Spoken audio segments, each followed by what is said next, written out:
Tienes que abrir tanto la boca, metida en las cosas donde nada te importa. Mejor no te metas donde nadie te llama. Aquí nadie te quiere, aquí nadie te extraña. Dime, ¿quién te cedió la palabra? Te pones a hablar, luego nadie te calla. ¿Por qué no lo piensas y no lo dices? Que nunca te cansas de meter las narices. ¿Por qué no te ahorras tus comentarios? ¿Por qué te tendremos que escuchar a diario? Se sabe en su casa, en todo el vecindario.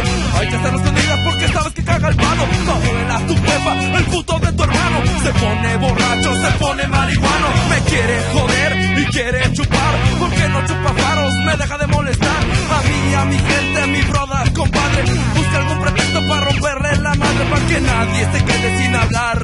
Para que todos chinguemos igual.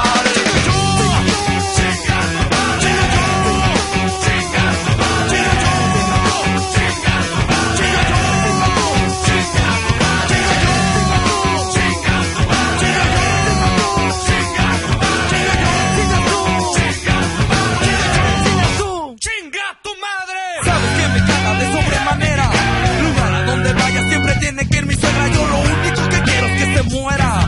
Yo lo único que quiero es que se muera como sea. Si vamos a salir es con chofer. Yo pienso que lo hace por joder.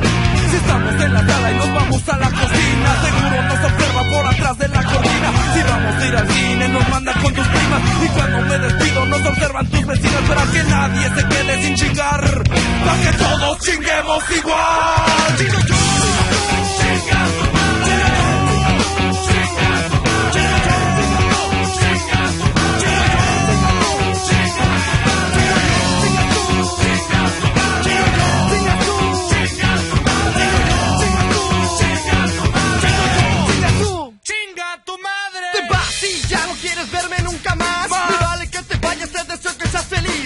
Ha sido cruel, así tenía que ser. La verdad nunca te he amado, solo te quería coger. Creías que me tendrías para siempre. Te crees una mujer tan solo porque usas brasier, pero te has equivocado, nunca estuve enamorado. Y he fingido mis orgasmos las mil noches que te amé.